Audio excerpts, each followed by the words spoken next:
Flight के अंदर मोहन भागवत जी से पिछले साल जब हम गोवा के लिए निकले तो दिल्ली की सरजमीन पर एयरपोर्ट पे जब हमारी सीट मिली तो इत्तेफाक से देखिए by virtue of Allah's blessing Allah give me the good opportunity for that time. उस वक्त अल्लाह ने हमको बहुत बड़ा मौका दिया, उनके साथ हम बैठने के बाद उसका तो 3 ग्राम खून कम हो गया मुझे देख करके।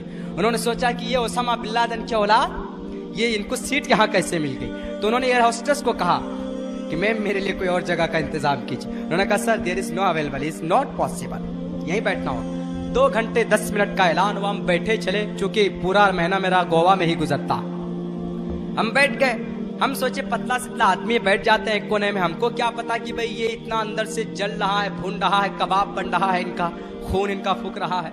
रियल अपनी हकीकत में आपको पेश कर रहा हूँ, वरना मेरी आदत तो किस्सा कहानी सुनाने की होती नहीं। बहर कैफ जनाब उनको इस तरह फैल कर बैठ गए वो। उसके बाद उनको नींद आ गई, कम से कम 1 घंटे तक सोया रहा बंदा। गुरुजी हमारे सोते रहे, तो इस बीच में मैंने सोचा क्या करूं, कुरान पढ़ने लग गया मैं।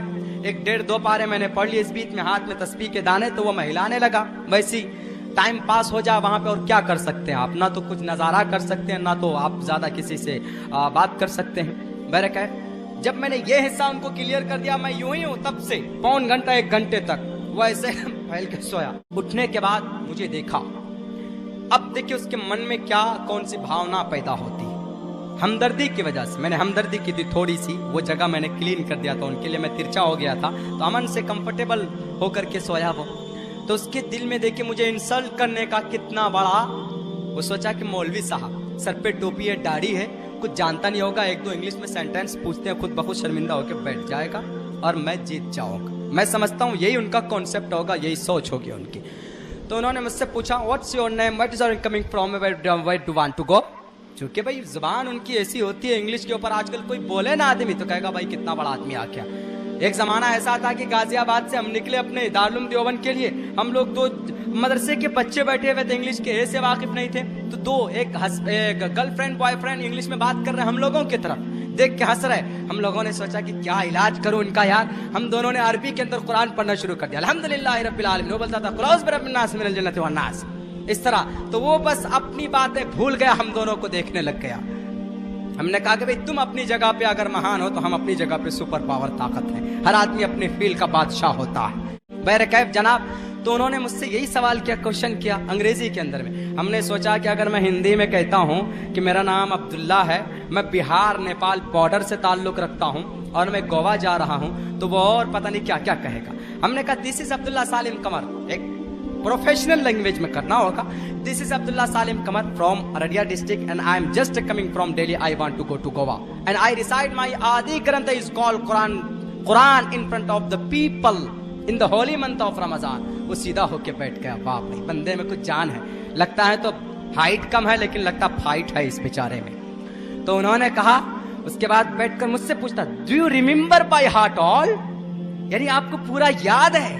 Do you remember by heart all का मतलब आपको पूरा याद आपका धर्मशास्त्र। मैंने कहा yeah I am able to tell you from the beginning to the end, I remembered by heart, मुझे याद है, आई कैन टेल यू, मैं सुना सकता हूं आपको। बड़ा आश्चर्य में ताज्जुब में पड़ा वो। उसके बाद बोला प्लीज टेल मी समथिंग। अब देखिए एक इस्लाम का, एक हिंदू भाइयों का सबसे बड़े गुरु, महान गुरु, बल्कि हिंदुस्तान में इस्लाम का सबसे बड़ा एंटी अगर कोई पर्सन है तो वही है। लेकिन एक तरफ मुल्ला जी हैं इस्लाम का तर्जमान, लेकिन एक तरफ अल्लाह तबारक व ताला के सामने एक गुरु है जो मुसलमानों के दुश्मन है। गलत फहमी देखिए कितनी बड़ी है उसके अंदर इस्लाम के तई। उन्होंने कहा प्लीज टेल मी समथिंग। मैंने कुरान करीम के 1-2 आयत पढ़े, लेकिन मैंने भी पूछा, मैंने कहा sir what's your authentic book धर्मशास्त्र, क्योंकि आप इंग्लिश में नहीं बात करेंगे वहां पे। बोला कि this is my Adi Granth is called Shrimad Bhagavad Gita, this is my and 5 Vedas, 5वां वेद इसको कहा जाता। आई एम फॉलो दैट, मैं उसको फॉलो करता हूँ। हमने कहा sir do you remember by heart. बोला no no, anybody not able to remember by heart all, कोई उसको याद नहीं कर सकता जुबानी।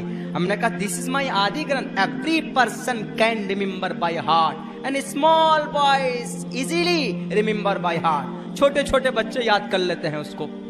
बोला या। हमने कहा sir please tell me something from your धर्मशास्त्र। बोला यस।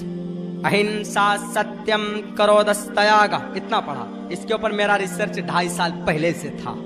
हमने कहा शांतिरपैशुनम, आगे पढ़ा मैंने, शांतिरपैशुनम दया बुलेश्वलोलूप तवम हीरिचाप्लाम श्रीमद् भगवत गीता 16वें अध्याय का 2रा श्लोक। वो और बेचारा सुखड़ गया, बोला do you know about my धर्मशास्त्र? मैंने कहा यस, आई एम मुल्ला मौलवी साहब and I know everything, I know lot of thing about your धर्मशास्त्र, ऋग्वेद यजुर्वेद सामवेद अथर्ववेद रामायण महाभारत गीता पुराण उपनिषद महापुराण भविष्य पुराण कल्कि पुराण, एवरीथिंग आई नो। तो वो बेचारा देखिए उसकी और ज्यादा उनसियत बढ़ी मुझसे, बोला please tell me something, what is the meaning of that mantra, इसका मतलब क्या बताइए, आप क्या जानते हैं, डू यू नो? मैंने कहा यस आई नो। हमने कहा अहिंसा, one time, what is the time, इसका टाइम क्या है, मतलब इसको अवतरित होने का टाइम क्या? हमने कहा महाभारत के मैदान में जब अर्जुन के हाथ से तलवार गिर गई थी, श्री कृष्ण जी ने वक्त को, उस टाइम को रोक करके कहा था अर्जुन तलवार उठाओ, जालिमों को मत छोड़ना। लेकिन वहीं पर अर्जुन ने यह भी कहा था, अर्जुन को यह भी कहा था श्री कृष्ण जी। श्री कृष्ण जी कौन है पता है?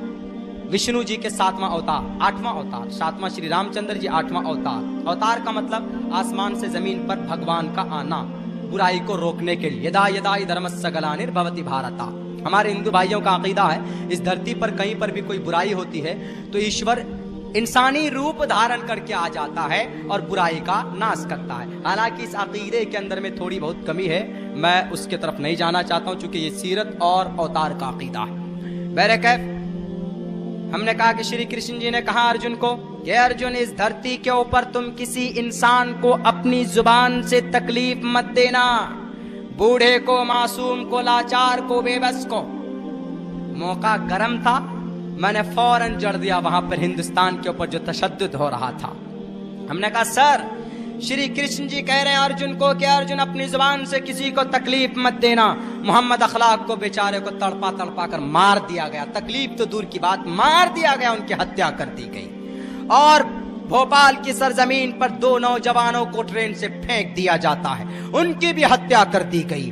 बिहार की सरजमीन पर मुजफ्फरनगर के अंदर, वहां पर अजीजपुरा के अंदर मुसलमान बच्चों के पैर हाथ काटे गए। मुल्क शाम के अंदर 3000 मुस्लिम बच्चों के जिस्म के टुकड़े करके ट्रक के अंदर डालकर सप्लाई कर दिया गया और उनके जिस्म में तीर और जिस्म में सुराख करके छर और लोहे को ठोस करके उनको इस तरीके से खड़ा किया गया। श्री रामचंद्र जी के इस उपदेश के खिलाफ हुआ कि नहीं हुआ? सर बताइए आप गुरुजी।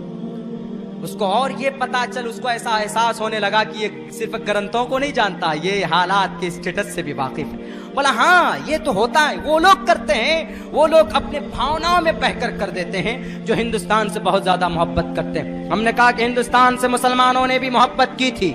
अगर हिंदुस्तान से मुसलमान मोहब्बत न करता तो आगरा का ताजमहल आपको न देता, दिल्ली की लाल किला आपको बनवा के न देता, कुतुब मीनार की बुलंदी आपको न मिलती, डॉक्टर एपीजे अब्दुल कलाम आपको न देता, अगर हिंदुस्तान का मुसलमान हिंदुस्तान से मोहब्बत न करता तो। सर नीचे करके सुनने लग गया। बोला और बोलिए इसका मतलब क्या? हमने कहा सत्यम, सदा सत्य बोलो, झूठ मत बोलो। हमने कहा कि जो इंडिया के सबसे बड़े लीडर है गुरु, वही झूठ बोलते हैं। उन्होंने कहा कि 15 लाख रुपए अकाउंट में आएंगे, 3 साल गुजर गए, 15 पैसे तक नहीं पहुंचे। श्री कृष्ण जी कह रहे झूठ मत बोलिए, पाप है झूठ बोलना। और यहाँ पर तो प्राइम मिनिस्टर साहब झूठ बोल रहे हैं, सत्यम के खिलाफ जा रहे हैं, सत्यम के खिलाफ। सदा सत्य बोलो, झूठ मत बोलना, सत्य करो दस्तयागा, गुस्से को थूक दो ना, किसी मासूम इंसान की हत्या मत करना। आज तो पीट पीट कर मार दिया जाता है, आज तो तड़पा तड़पा कर मार दिया जाता है जनाब। जहां पर भी टोपी वाला नजर आया, जहां पर भी दाढ़ी वाला नजर आया, फौरन कान खड़े हो जाते हैं। बड़ी बेरहमी के साथ हिंदुस्तान की इस पवित्र गंगा जमनी तहजीब के बीच में हिंदू भाई बहुत से लोग तशद्दुद पसंद है, जो मुसलमानों को चुन चुन कर उनके साथ बदयांती करते और उनके साथ तशद्दुद का मामला करते हैं। भूल गए तुम, हिंदुस्तान के मुसलमानों की तारीख बड़ी ताबनाक रही है, रोशन रही। अगर हिंदुस्तान के अंदर आज भी कोई जालिम दुश्मन निगाह उठाकर देखेगा तो तुमसे कुछ नहीं बन पड़ेगा, तुम अपने घरों के अंदर घुस जाओगे। गेरवे रंग के कपड़े पहनने वाले जल्लादो, अगर हिंदुस्तान की पवित्र को, इसकी इज्जत व आबरू को एक 1857 के अंदर किसी ने बचाई थी तो मुसलमान थे। 70,000 की कुर्बानी देकर मुसलमानों ने हिंदुस्तान की पवित्रता को बचाया था जालिम अंग्रेज से। आज भी अगर इस देश को खून की जरूरत पड़े, इस देश को जान की जरूरत पड़े, तो मुसलमान कफन बांध कर तलवार लेकर मैदान में आएगा। जालिम सुपर पावर ताकत का मुकाबला करने के लिए तैयार है, लेकिन हिंदुस्तान की इस पवित्र धरती पर किसी नापाक जालिम बहरूपिये की कदम रखने के लिए कदम रखना गवारा नहीं करेगा। मुसलमान वो है आज भी हिंदुस्तान से मोहब्बत करता। लेकिन तुमने मुसलमानों को हरासमेंट करने की कोशिश की, तुमने मुसलमानों को अपने धर्मशास्त्र से खिलाफ हटकर नफरत फैलाने की बात की। आज तुमने हिंदुस्तान की मुसलमानों की शरीयत को बदलने की बात, मुसलमानों की शरीयत नहीं, तुम्हारा धर्म गुरु अंतिम संदेशा लिंक चिदी शिखाहिना शिम शरुधारी सदुशका उच्चलापी सर्वभक्षी भविष्यति जनूमम बिना कोलम च पस्वस्ते शाम भक्षया मतामम मुसलने व संस्कारा। तुम उनके सिस्टम को बदलने की बात करते हो। हमने कहा कि गुरुजी बताइए झूठ है कि नहीं है? बोला हाँ ये बात तो है, कोशिश तो कर रहे हैं ना, वो परिवर्तन कर रहे हैं। हमने कहा सदा सत्यम करो दस्तयागा शांतिरपैशुनम दया बुलेश्वलोलुप्तवम। बहुत देर तक बात हुई थी इस मंत्र पे।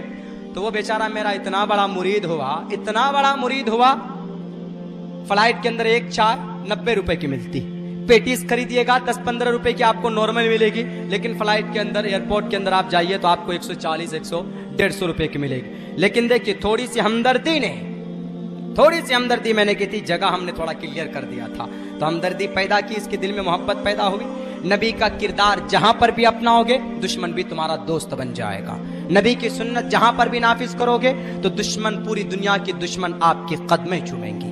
ये नबी पाक अलैहिस्सलाम का तरीका। आज हम इस्लाम का सही किरदार नहीं पेश कर पा रहे। तो वो आदमी चाय मंगाता है, नाश्ता मंगाता है जनाब फ्लाइट के अंदर, मेरा मुरीद बन जाता है। क्यों? वो कहा कि आपके अंदर तो मानवता है। हमने कहा सर मेरे अंदर मानवता नहीं, तमाम मुसलमानों के अंदर विश्व मानवता है। तो वो क्या बोलता है, आप वो वाले मौलाना नहीं है। हमने कहा what do you mean by वो वाले मौलाना? बोला वो वाले मौलाना से मुराद नहीं जानते, अरे बॉर्डर के ऊपर जो पगड़ी बांधते होते हैं, क्लासिंग तो बाद में होता है, एकदम फायर करते हैं, अपने आप को उड़ा लेते हैं, कहते हैं कि हम जन्नत जा रहे हैं, हूरें इंतजार कर रही है। हमने कहा कि he is not Muslim, they are not Muslim and they are not related to the any kind of Muslim people. किसी मुसलमान से उनका कोई लेना देना नहीं, वो मुसलमान नहीं होते। बोला आप ही की तरह दाढ़ी वाले होते हैं, टोपी होते हैं, बस आपकी पगड़ी नहीं है, बाकी टोपी तो है, कुर्ता यूनिफॉर्म तो यही। मैंने कहा इसी यूनिफॉर्म के तो दुश्मन है सब। आपके देख के सरकार ने भाई इस ट्रिपल तलाक को बदलने की बात की गई, 3 से ज्यादा, 1 से अधिक शादी के ऊपर बैन लगा दी गई। हमने कहा 1 से अधिक के ऊपर बैन लगाना था तो राजा दशरथ को बैन लगाते, श्री रामचंद्र जी के भी तो 3 माँ है, कौशल्या, सुमित्रा, कैकेयी। श्री कृष्ण जी ने तो भी तो 1623 बीवियां की, उस पर कोई वो एतराज नहीं। आज मुसलमान अगर 1 से 2 कर ले तो भाई आपको डर होता है कि भाई इनको बंद करो, खत्म करो। ये कहाँ का अन्याय, कहाँ का इंसाफ।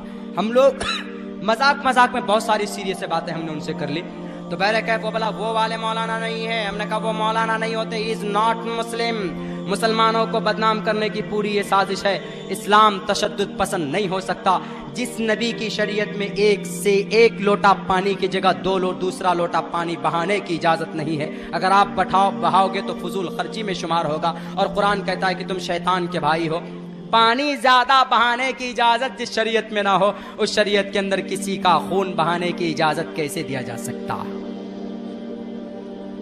बोला ये बात। हमने कहा जी ये बात। इतना बड़ा मुरीद हुआ जनाब, अपने बॉडीगार्ड से कहा कि अब्दुल्ला ये गुरु जी की हैंड बैग लो और फिर वहां तक रिसेप्शन तक छोड़ो, वहां तक छुड़वाया हो। बताइए, एक जल्लाद, एक हिंदुस्तान के मुसलमानों का, इंसानियत का, अमन और शांति का दुश्मन, लेकिन किरदार नबी पेश किया गया तो दुश्मन भी आपके कदमों में आ गया। इस वीडियो को अपने दोस्तों के साथ जरूर शेयर कीजिएगा और इस वीडियो में कमेंट करके हमें लाजमी तौर पर बताइएगा कि आने वाले वक्त में आप किस तरह की वीडियोस देखना पसंद करते हैं। और अगर आपने अभी तक हमारा चैनल सब्सक्राइब नहीं किया तो फौरन सब्सक्राइब कीजिए, साथ ही बेल आइकॉन पर क्लिक करें ताकि मजीद आने वाली वीडियो जहां वक्तन फवक्तन आपके लिए इस चैनल पर अपलोड करते हैं वो आपको वक्त पर मिलती रहें और आप उनसे मुस्तफीद होते रहें। अगली वीडियो तक हमें दीजिए इजाजत, अपना ख्याल रखिएगा। अल्लाह हाफिज।